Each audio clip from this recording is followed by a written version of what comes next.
Olá, começa agora aqui pela Boa Vontade TV, o programa Boa Vontade Entrevista, hoje conversando com o músico, escritor e astrólogo Valdemar Falcão. Valdemar, muito prazer recebê-lo mais uma vez aqui. Prazer é todo meu, Alan.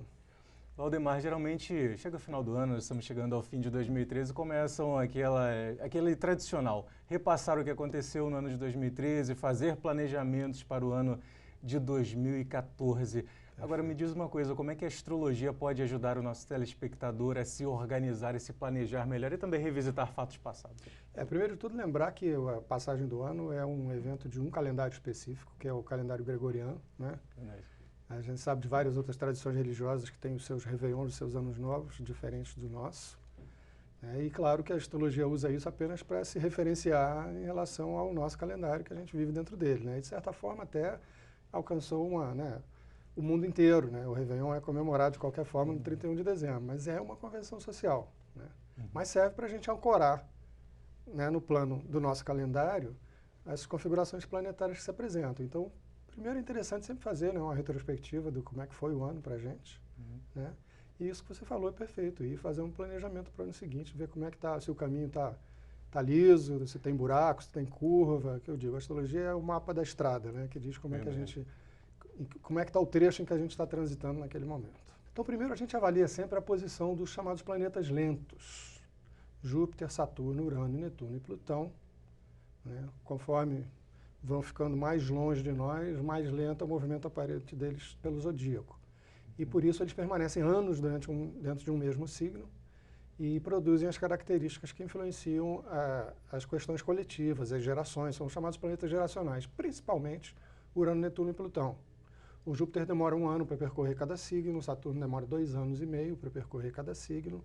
Aí a gente chega em Urano, já são 7 anos, em Netuno são 14 anos, e em Plutão são de 15 a 30 anos para percorrer um signo. Então, primeiro a gente vê a posição geral, né? A gente tem, possivelmente, algo que a gente vai conversar daqui a pouco, que é a questão de um aspecto lento, que está aí no céu já há uns 2 anos, que é uma tensão entre Urano e Plutão. Né? E como é que a gente aplica isso em relação a uma data qualquer? A gente estava falando dessa questão do Ano Novo, né? E o Ano Novo astrológico é no dia 20 de março, quando o Sol entra no signo de Áries, que é o primeiro signo do zodíaco. A cada ano essa entrada acontece num horário diferente, portanto produz um mapa com um ascendente diferente, com um signo que esteja nascendo no horizonte na hora em que se dá a entrada do Sol em Áries. Cada ano a gente tem um mapa diferente para isso. E a partir daí a gente tem a perspectiva do ano. E é engraçado que às vezes justamente me chamam para falar nos primeiros dias de janeiro, e eu digo, olha, o que eu estou falando vale a partir de 20 de março, porque é quando realmente o ano começa para a astrologia, quando o Sol está no 0 grau do signo de Áries. Valdemar, o que você fala sobre, dentro da visão astrológica, sobre uma questão que é natural que traga uma preocupação muito grande por parte de governos e de povos como um todo, que são os recursos naturais. Nós tivemos aqui no Rio de Janeiro um evento de nível internacional, todas as nações preocupadas com essa questão, que foi a Rio+20. Perfeito. Como é que fica dentro de uma previsão astrológica justamente esses fatores dos nossos recursos naturais? Hoje nós temos dados da ONU, dados científicos que revelam que nosso planeta leva um ano... não dá conta, né? O planeta não dá conta. É 1 ano e 5 meses para repor o que nós consumimos em um ano. Como é que fica esse panorama? Existe hoje em dia uma corrente muito interessante dentro da área de economia, e uma economia ligada a uma noção ambiental.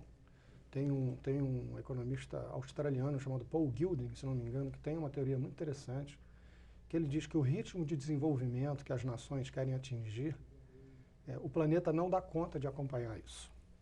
Então, tem que se repensar essa questão associada à questão ambiental. O crescimento econômico tem que estar associado à questão ambiental.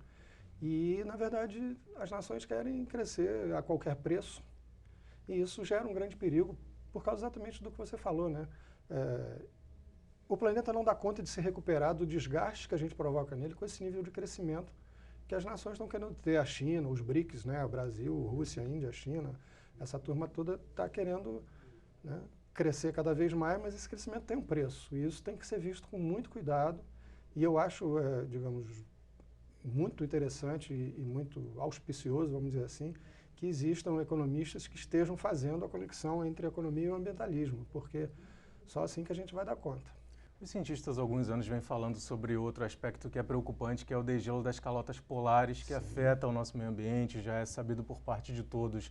Há uma tendência dessa piora, Valdemar, com esse ritmo atual que nós temos? Eu acredito que sim, Alan. E aí a gente entra dentro de um outro campo, que é entender que nós estamos vivendo um momento de transição planetária muito marcante, né? Aquela história do calendário maia, do fim do mundo, de 20 de dezembro do ano passado, não era o fim do mundo. Era o fim de um ciclo. Como existem as eras astrológicas, os maias também tinham essa visão, né? Então, realmente, a gente está ali, a gente passou por uma transição.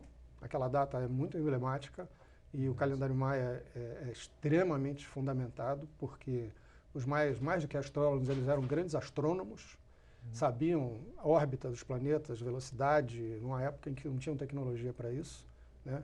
Então, o que acontece? Ali marca realmente um momento de transição planetária que nós vamos encarar aí nos próximos 20 anos, 30 anos, né? O planeta está realmente começando um outro processo. E esse processo inclui mudanças em todos os níveis. Entre essas mudanças que você está mencionando, quais nós poderíamos marcar assim, destacar como as mais marcantes dentro de todo esse processo que você mencionou? Olha, primeiro de tudo, voltando à questão ambiental, né, são os desastres naturais, né?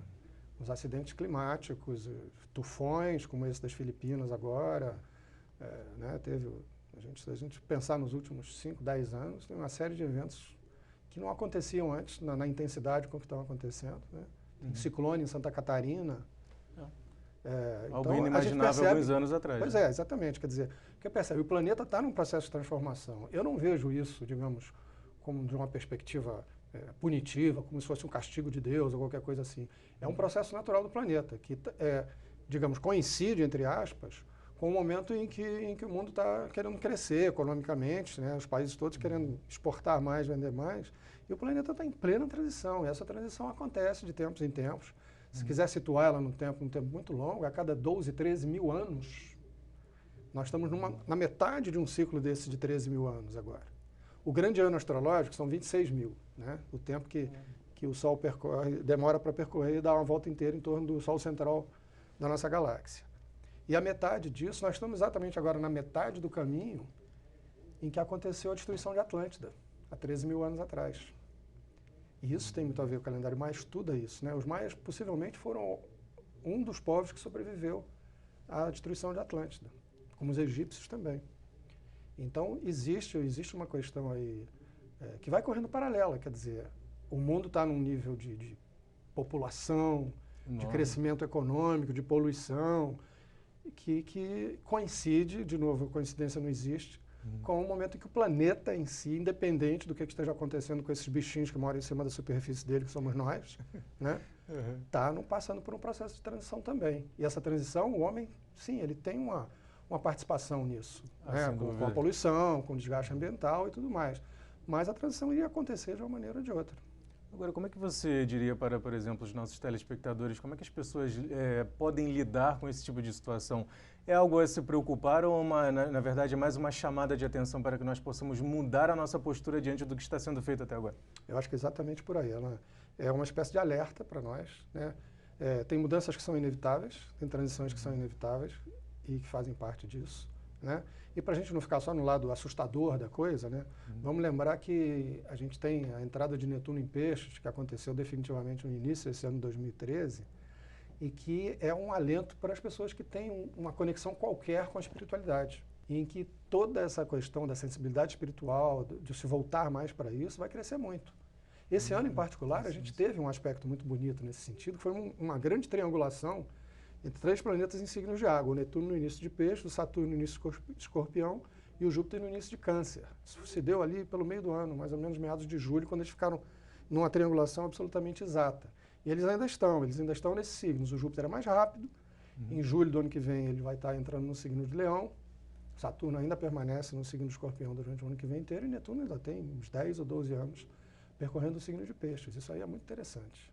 Nós vamos então continuar conversando no próximo bloco. Nós vamos a um breve intervalo aqui na Boa Vontade TV e você, é claro, é o nosso convidado a permanecer conosco. Já já estaremos de volta.